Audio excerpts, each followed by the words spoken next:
Hey everybody, Mike, Golden State Picker, sitting here in my garage. Well, I'm standing in my garage. But anyhow, we're going to have part 2 of my video, where the first video was talking about the mental side of eBay and how I think and, proceed throughout my day, my week, my month, all that kind of stuff. This one here is a little more on the kind of more technical side, the stuff that I like to do on eBay physically and in my house to kind of put it all together that way. Part of the mental part was that one, and now this one's a little bit more of how I think to make it all work on eBay and Amazon, all that kind of stuff. I like to think I've been doing it 4 years. If you're new to my channel, every so often we talk about stuff like this. We just don't show you what we sold or what we found. We have to talk about some things like how I think. If you see me doing what I do and how much I've made, you've watched some of those videos and you know that for nearly 4 years, April will be 4 years, I'll probably be over $850,000 in total sales, gross sales, Amazon and eBay. And how did I get to that point? With no knowledge, zero basically. Not saying I didn't have any knowledge, but no knowledge of eBay, how much that worked. Definitely no knowledge of Amazon. And in 4 years, I've grown to a pretty good business. And I'm trying to just get to official retirement or into my retirement years. That's what I'm using eBay and Amazon for now, is to build a nice retirement, a solid retirement, and be able to do this, maybe in a more relaxed way as I go along.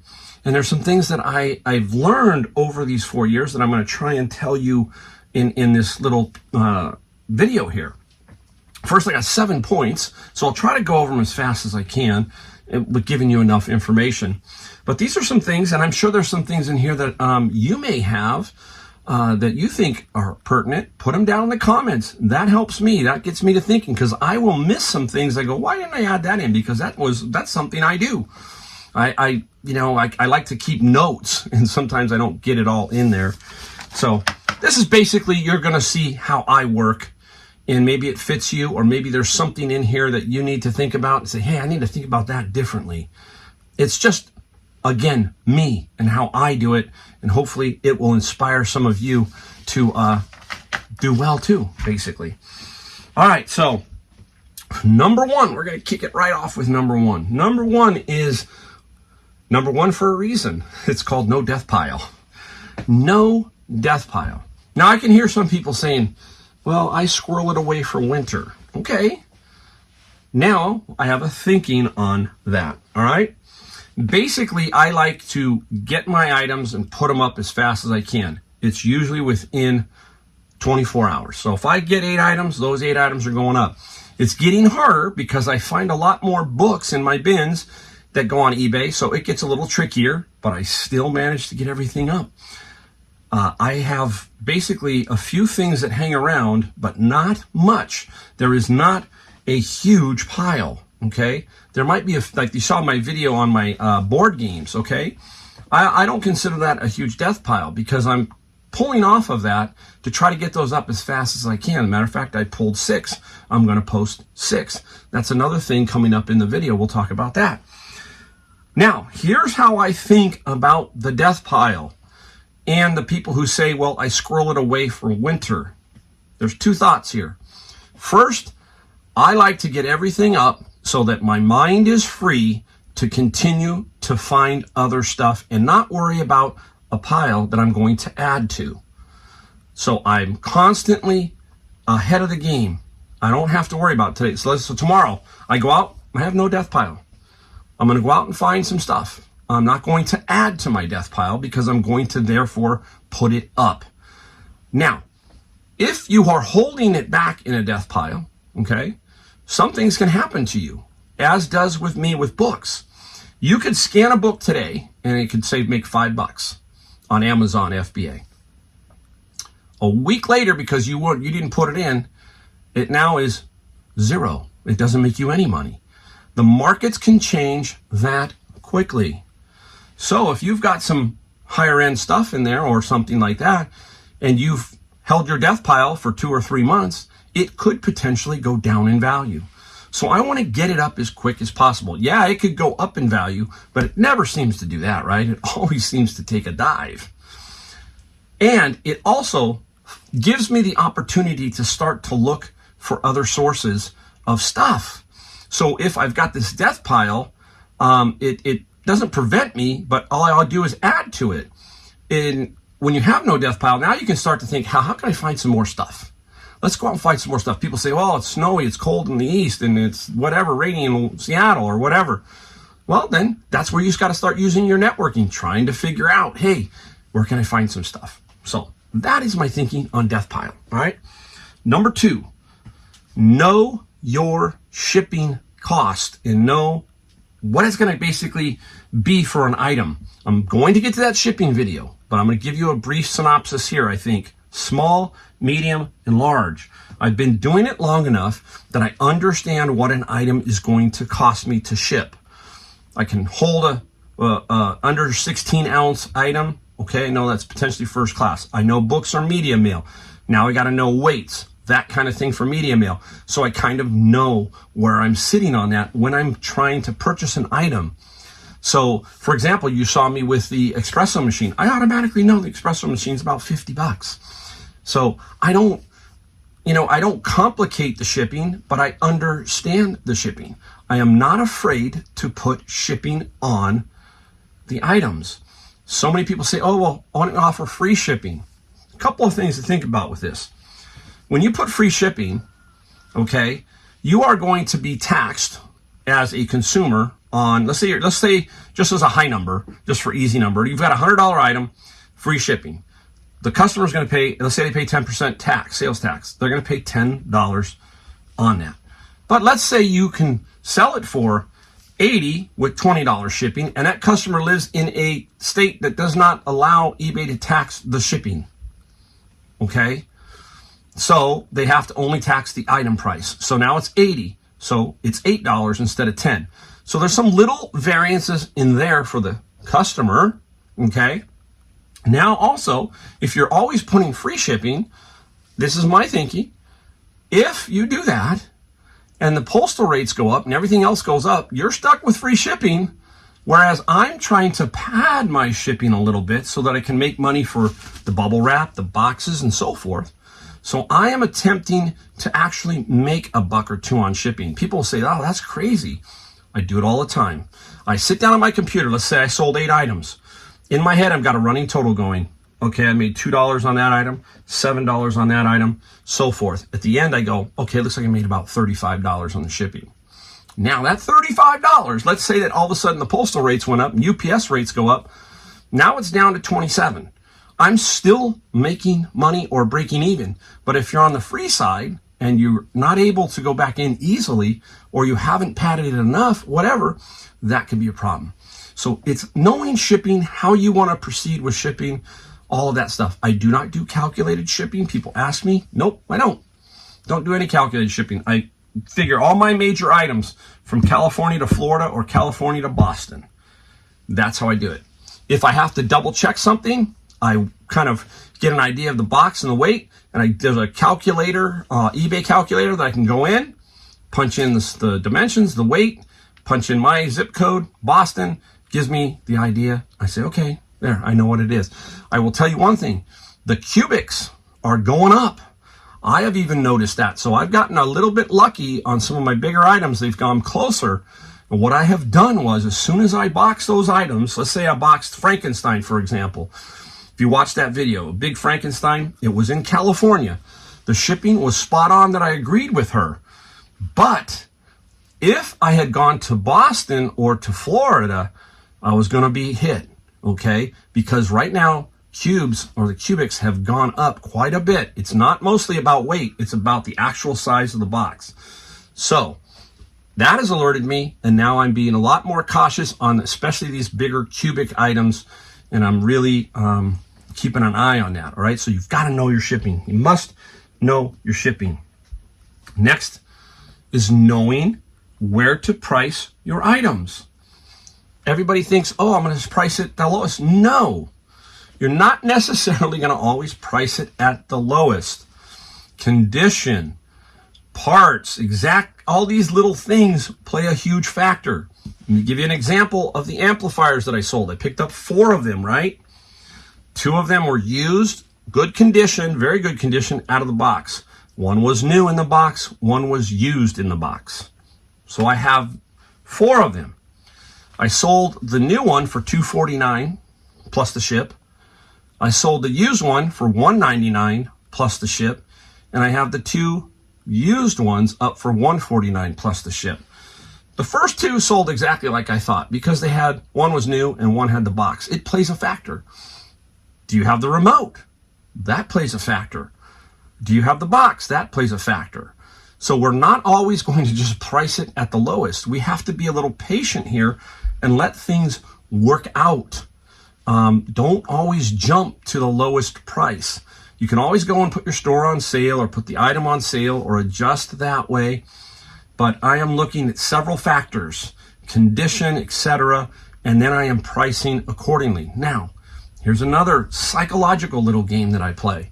Because I always put shipping on, let's say I've got a guy who's got an item up for $40 free shipping. So I know I can't go over 40 pretty much because this particular item, they all sell for right around 40. But I know that the shipping is going to be, let's say, $9. So I'm going to go $29.95 plus $9.95 shipping. I'm going to come in lower psychologically. The guy's going, oh, that guy wants 30. Oh, but he's got shipping. But he's still cheaper than the free shipping. So you're playing these psychological games to get them to click your ad so that they can then, they'll figure it out. Okay, so that's kind of how I'm talking about knowing your pricing. You've got to be very creative in your pricing structure and all of that. Sometimes you got to let something go. Boom, got to go. So there's all kinds of variations in knowing your pricing. It's a psychological game. It really is. And you got to learn to play that. I know a lot of furniture stores that goes in the furniture business because I owned a furniture store. There's a lot of psychological games played in that. Go take a look at furniture stores now. They drive you crazy. They drive you nuts. All right. This one is important to me. And I'm not picky about this, but I'm very multitask oriented. If you watch my channel, you have known that I do everything. Source, list, pack, clean, everything. So, one-man show. Can you make great money doing it as a one-man show? Yes. But you have to be extremely organized in many different ways to make that work.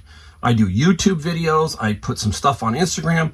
It is a 7-day-a-week type job. You don't work all 7 days. You might work an hour on Sunday, 2 hours on Saturday, whatever. You might, take a day off during the middle of the week. But the bottom line is, if you're owning a business, you are doing it yourself. So you need the ability to multitask in an efficient way. That's a big key. I call them patterns to the day. That's why I've talked about a process. You need to have some way to function throughout your day. Now, a lot of you work. Okay, I get it. A lot of you work. A lot of you got children. You're going to have to figure out your own process and say, this is how I'm going to start this business, or how I'm going to grow this business. I'm going to nickel and dime my way there and learn so that when that opportunity comes, that I'm ready to jump to the next step, which is full time, okay, or whatever, you're going to be ready. And that means you're going to be very efficient at multitasking. Let me give you some points here. First, you want to set realistic targets throughout the day. I want to achieve this. Those kind of things, okay? Those are the targets I'm looking, but I don't want to set them unrealistically. I want to give myself, you've heard me talk about this, I want some wins throughout the day, throughout the week, throughout the month. I want to build up confidence, and I want to build up a lot of stuff that's going to make it so that I'm winning, okay? And when you're winning, your attitude, everything changes. Give yourself enough time to complete them. Don't overburden yourself with too many targets throughout the day. All right? Some days you just are going to have 2. Some days you might have 5. Whatever you want. Whatever you're trying to achieve for that day. If you're trying to hit 10 Goodwills or whatever you're trying to do, 2 flea markets or 15 garage sales. Give yourself enough time to complete them. Now, I'm not a big on this. I should be, but I will tell you they work. Write list to yourself, okay? When you write them down, they do make a bigger impression. So if there's something I really want to get done and it's written down, that is a hot list, basically. I got to do this. Tax time to do this.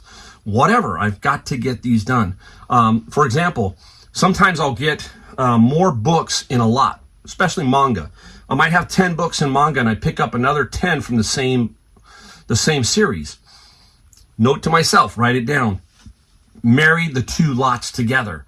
So that means I got to take one lot down, reshoot, redo the ad. So I make a mental note. This is something that I have to do. So I don't do a lot of them. I keep a lot up here, guys. I really do. I'm very good at that. I keep so much stuff up in this little head of mine. It's not little. My wife's big head. But anyhow, I do keep a lot of stuff up there. Plan your week day by day. I know exactly what I do Monday, Wednesday, and Friday. That's books. Okay? I know that. I know what I do on Tuesday, because that's senior day. I know what I do on Thursday, and I know what I do on Friday. Also, Saturday is generally, if it's garage sale season, that's where I'm at. Sunday is kind of a mixed day, yard work, whatever else. And there are times where I take off and don't do anything. But plan the week. Get something going so that you have targets throughout the week. Trust me, they will work. They will start to work, especially when you get those wins and you start winning and you start doing things. It's going to happen. You'll be amazed, right?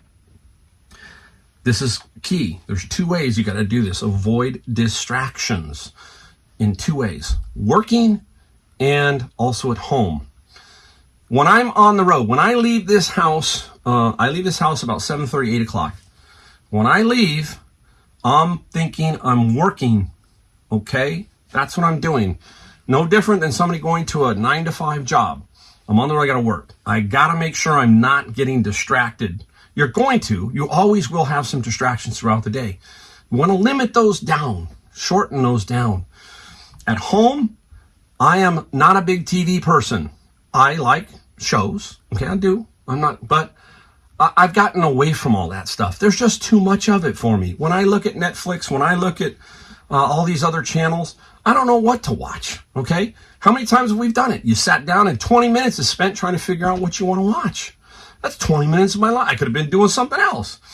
I like to be efficient. I like to not lose that time. Once time goes past you, you can never get that back. You can never get time back.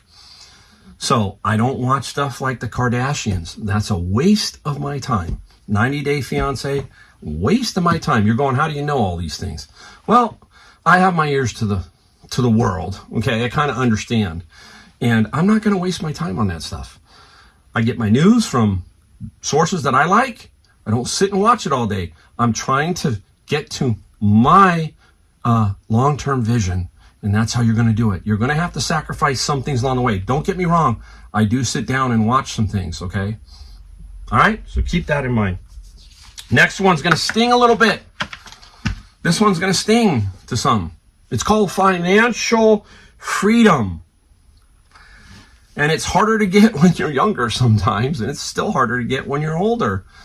And what I mean is you need to be able to be financially self-sufficient, no credit card debt, no car debt. You can have a mortgage, you can have rent, okay? We got to have that kind of stuff. You can have that. I have no problem with that.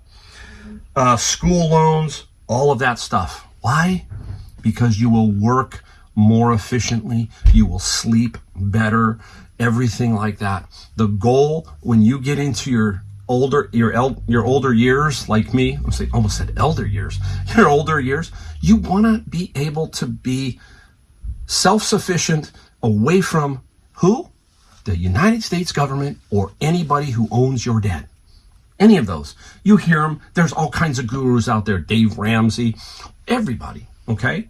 I'm not going to harp on that. I'm going to explain to you that, hey, the reason why I'm successful is I am in that area. I don't have car payments, credit card debt. I don't have all that stuff.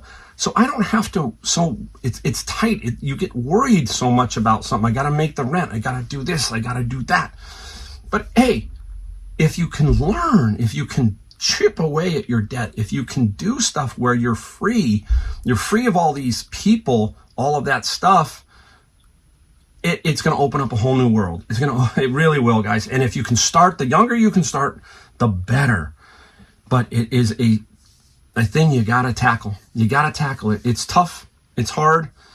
But if you can do it, man, you'll sleep a lot better. I'll tell you that much. I'll tell you. I'll be honest. When I was closing down my store, I had no idea where I was going. I didn't have a whole lot in my head. I'm going, where am I going? I didn't have a whole lot of ideas. And I wasn't sleeping great because I just didn't know. It took me a full year to figure out to wind that business down, saying I didn't want to do it anymore.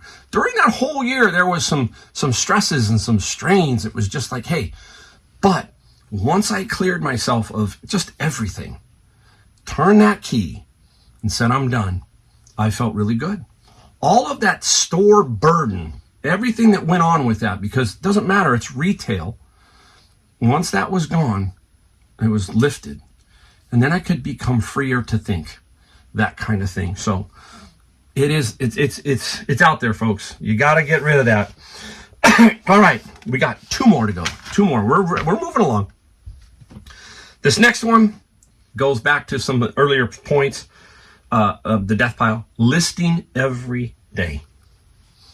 Key. You will hear it from every picker. If you asked everyone, you've Commonwealth picker, Cincinnati picker, everybody, they would tell you list every day. They will tell you that, list every day. I have a theory. 1 in, 1 out. I do about 8 average a day sales. That's it. So if I sell 8, I put 8 in, my inventory doesn't, get too wacky. But if I'm putting in 20 and only selling 5, then there's something's weird. But if I'm putting in 8, selling 8, okay, it's happening. Obviously, I want to put in, I'm trying to put in 8 and sell 15. That's good. But if you're listing every day, you're getting your stuff continually in front of eBay's algorithm, Amazon's algorithm. It's really weird when it comes to Amazon books. You can see if you go on vacation, all of a sudden it starts to slow down. You can see everything in Amazon. Amazon's got amazing statistics behind in its dashboard that you can see what's going on. So it tells you basically, hey, you gotta what? Feed the beast. eBay, feed Amazon, feed them, and they will reward you if you are putting in the good stuff. That's the good stuff. So you must list every day. You must list good stuff and keep up with it. Okay? Keep up with it. Even if it's 2 or 3 items, it doesn't matter. Pull something out of that death pile. Pull 4 items. Pull 5 items. Force yourself to list. You will watch your sales increase. All right? Now, the last one is the motto that I live by. Early on, I didn't. I still have problems with it, but it's okay because it's still there with me. What is it? Most of you know. Don't buy just to buy. Sometimes I walk into the store, I go, hey, don't buy just to buy, especially when things are slow. That's the best time to start saying this. Don't buy just to buy, Mike. Be careful in here. It's a trap. Not a bunch of stuff's coming out today, so let's be on our P's and Q's. Let's buy the best stuff. Let's think about it. Let's make sure we just aren't in here to spend. Some of the best days, you hear this, is when you don't buy anything.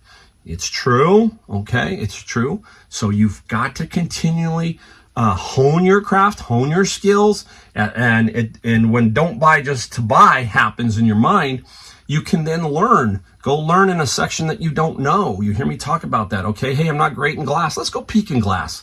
It's kind of slow. Let's go walk through glass and see what we can find or what we can learn. Let's look up. Let's look highest. Let's look up highest sold. Let's find out an area that we're not good at. Let's improve that a little bit. So we're using don't buy just to buy to create good habits so that we do not continually buy the bad stuff. Now, my issue right now, okay, isn't don't buy just to buy, but it's books. Because I see so many books. You hear me talk about my bins. There are a lot of books in there, and they're so tempting for me to take. And I'm really having to bite the bullet on lots of books. I just threw away a bunch of watercolor book lot. There's probably 15, 20 books. I just didn't want to deal with them. there was potentially some money there, okay? Some people say, why do you throw them away? Because number one, they're big, they're bulky, I got to deal with them, and I'm at the point where I just don't want that. I want something else. I'm looking for something else. I'm looking for the 80-game board game lot. See what I'm saying? You're going to learn as you go along. This is now my 4th year. I've learned a lot. I still have more to go. So I'm slowly taking it all in, and I'm using simple principles. Don't buy just to buy. List stuff every day. All of that kind of stuff to make it work. I feel like I've done it. You know, I feel like, hey, this is me. Now, if you've got something, let me know. You feel like I left something out that could be very important, I want to hear about it. I want to hear your success stories. I want to hear that you're trying. If you've been on my channel anytime, and I had a guy, he sent me a comment, and he said, hey, you do answer almost every comment. I do. I look. So if you put a comment up, I'm going to see it. I'm going to try. I might answer in a very simple way, but I'm going to acknowledge that I have read what you sent me, and I'm trying my best to get back to you. Sometimes I answer in a more detailed way, but I want to hear about your wins. I want to hear that you're trying. I want to hear that you're being successful, because that gives me the motivation too to come back and continue to make videos so that you and everybody else can be just as inspired as I have been. Simple. All right. Hey, that's it. I kept it under 30 minutes. I kept it under 30. Anyhow, hey, it's such a pleasure to talk to everybody. It's weird I'm talking to this phone in my garage, but hey, thank you for watching. Hit the like, hit the subscribe, hit the bell notification, all that stuff. It just helps get these videos out to more people. And again, thanks guys. I will see you in my next video.